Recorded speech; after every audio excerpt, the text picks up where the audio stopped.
South Honk has a bit of a difficulty spike to it.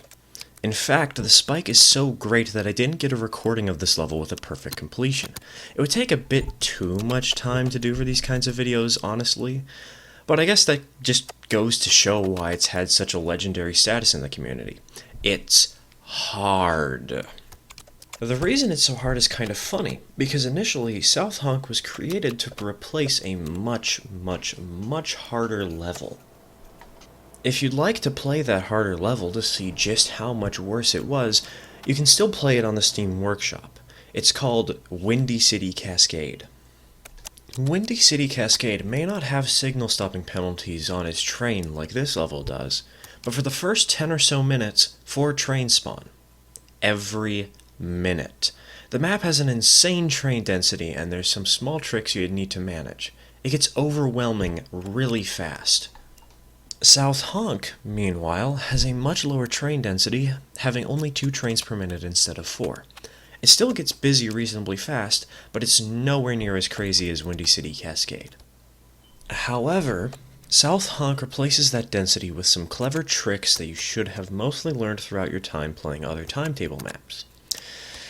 Emphasis on mostly. Despite some nerfs, there are still some very unfair things that no one should ever reasonably be expected to do to complete this gauntlet. The worst offender has to be delayed entries. I think we talked about this back in episode 3 on Red Snag, but to recap.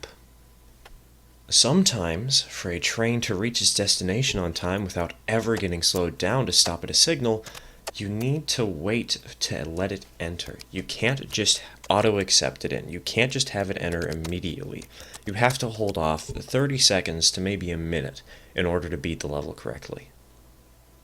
On a map like Red Snag, it's not too big a deal. It's a small map, you can replay it pretty easily. But on a map like South Honk, this thing is huge, this thing is complex, and you're telling me that trains that want to go at 200 kilometers an hour need to be delayed on their entry into the map? Unfortunately, this element has not been properly nerfed. The major nerf this level received was that signal stopping penalties were removed from all commuter services. However, inner-city trains still have those.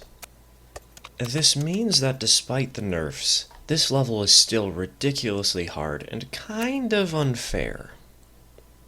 Another reason it's so tricky is because of the zigzag movements inner cities require beyond the auto blocks around the namesake station. Because the trains are going at such high speeds, they need to slow down for trains ahead of them sometimes. The in-game method of doing this is running them through as many switches as possible on their route.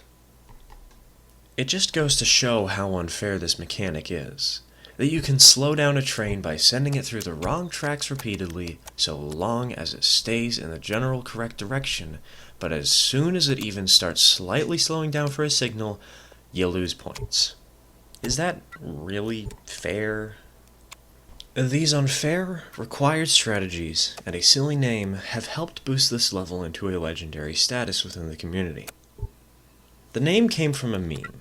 Some people I follow on Twitter really like ducks, and when trying to come up with a name for the map, I can only think of them.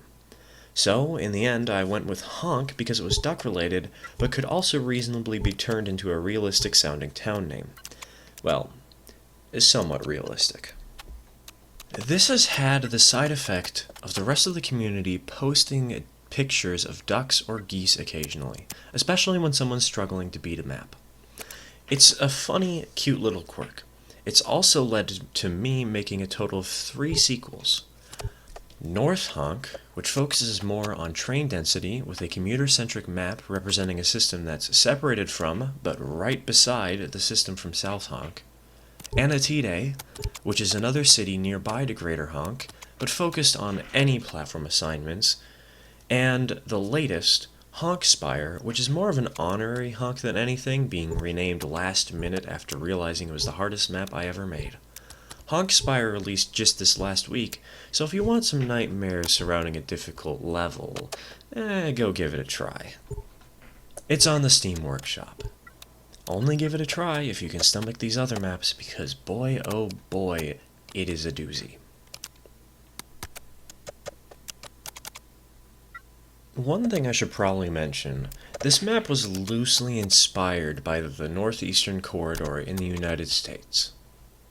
While nothing about this map was directly inspired by one specific location, I watched this long documentary that was around an hour and 30 minutes long, and there were a bunch of random cool locations that I was able to be inspired by, which led to this map.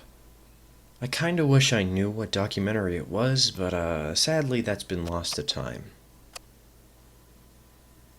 I really don't have much else to say here.